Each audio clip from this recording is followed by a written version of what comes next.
मोदी के नेतृत्व में एनडीए सरकार के 11 साल पूरे होने के अवसर पर भारतीय जनता पार्टी कार्यालय लखनऊ में एक विशेष कार्यक्रम आयोजित किया गया। इस कार्यक्रम में उत्तर प्रदेश के मुख्यमंत्री योगी आदित्यनाथ ने हिस्सा लिया। उनके साथ उप मुख्यमंत्री केशव प्रसाद मौर्य और ब्रजेश पाठक भी मंच पर मौजूद रहे। इस मौके पर सीएम योगी ने प्रधानमंत्री नरेंद्र मोदी के 11 साल के कार्यकाल को ऐतिहासिक बताते हुए कहा कि ये कार्यकाल आत्मनिर्भर और विकसित भारत की नींव के स्वर्णिम युग के रूप में जाना जाएगा। सीएम योगी ने यह भी कहा कि देश ने बीते एक दशक में गरीब कल्याण, राष्ट्र सुरक्षा, आर्थिक सुधार और वैश्विक स्तर पर भारत की साख को नए आयाम दिए हैं। कार्यक्रम में भाजपा कार्यकर्ताओं ने भी प्रधानमंत्री मोदी के कार्यों की सराहना की और संकल्प लिया कि आगामी चुनावों में फिर एक बार मोदी सरकार के लिए जन जन तक पहुंचेंगे। आदरणीय प्रधानमंत्री मोदी जी के 11 वर्ष के कार्यकाल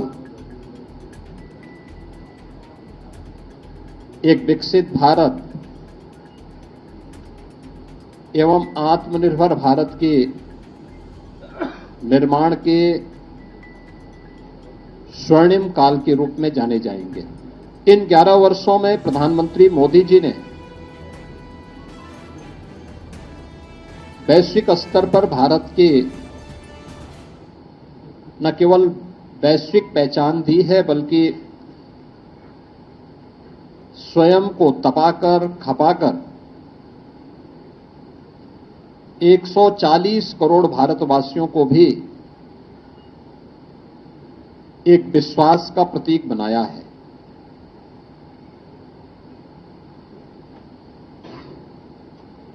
आजादी के 65 वर्षों में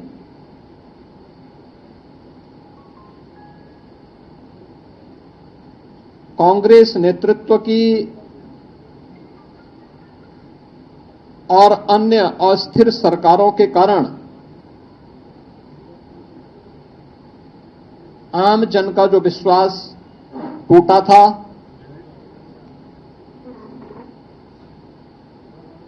जो विश्वास खंडित हुआ था,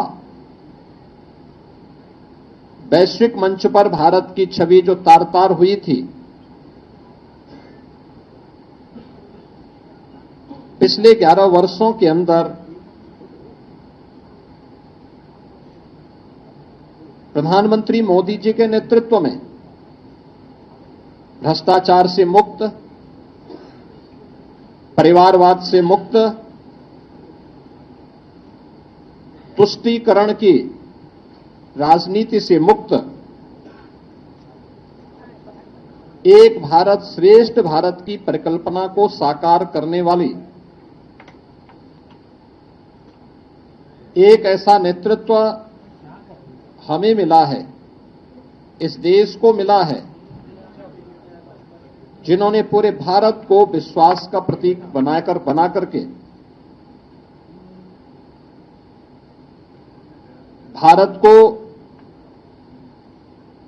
विकसित भारत और आत्मनिर्भर भारत की एक सुदृढ़ नींव का निर्माण करते हुए अगले 25 वर्ष की एक व्यापक कार्य योजना पूरे भारतवासियों के सामने भी प्रस्तुत कर दी है। इन 11 वर्षों में भारत ने न केवल सामाजिक और सांस्कृतिक दृष्टि से, बल्कि सुरक्षा के मोर्चे पर, सुशासन के मोर्चे पर और आर्थिक मोर्चे पर भी एक नई पहचान बनाई है।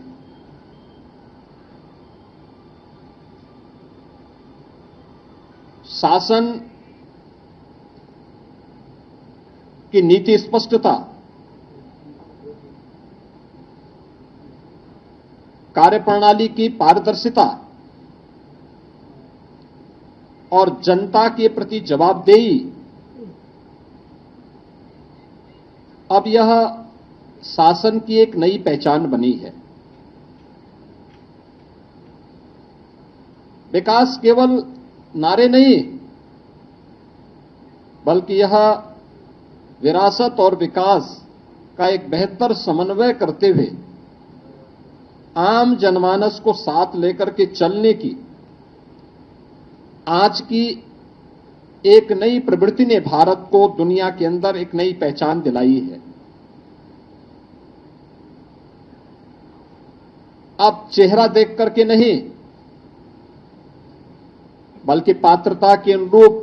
हर व्यक्ति को बिना भेदभाव के शासन की योजनाओं का लाभ मिलता है। सबका साथ, सबका विश्वास, सबका विकास, सबका विश्वास और सबका प्रयास, यह शासन की नीति का हिस्सा बना है। और शासन अब तुष्टीकरण के आधार पर नहीं, बल्कि प्रत्येक नागरिक की संतुष्टीकरण के आधार पर अपनी कार्य योजना को आगे बढ़ाएगा। पिछले 11 वर्षों के अंदर नए भारत ने यह दृश्य देखा है। भ्रष्टाचार के प्रति जीरो टॉलरेंस, डिजिटल इंडिया के माध्यम से मिनिमम गवर्नमेंट मैक्सिमम गवर्नेंस का एक मॉडल भी भारतवासियों को देखने को मिला है। राष्ट्रीय एकता और अखंडता के प्रति हमारी प्रतिबद्धता और सुरक्षा और आतंकवाद के मुद्दे पर जीरो टॉलरेंस भी भारत ने 140 करोड़ भारतवासियों ने देखा है। प्रधानमंत्री मोदी जी के नेतृत्व की सरकार के 11 वर्ष का कालखंड ऐसे समय में पूरा हो रहा है जब पूरी दुनिया ने भारत की सैन्य शक्ति की पाकिस्तान में टेस्टेड और दुनिया के द्वारा ट्रस्टेड उस ताकत को देखा है जो अभी ऑपरेशन सिंदूर के माध्यम से हम सबको देखने को मिला है। मित्रों, अब वह प्रवृत्ति नहीं जो 2014 के पहले होता था आतंकवाद के मुद्दे पर कि भारत तो केवल शांति का पक्षधर है, हर हाल में हमें शांति की रट लगाने की जो आदत 2014 के पहले पड़ गई थी, मोदी जी ने न्यू नॉर्मल के माध्यम से उस अवधारणा को पलट करके सज्जनों के साथ, मित्रों के साथ हम लोग शांति से, सौहार्द के साथ विकास की बात करेंगे।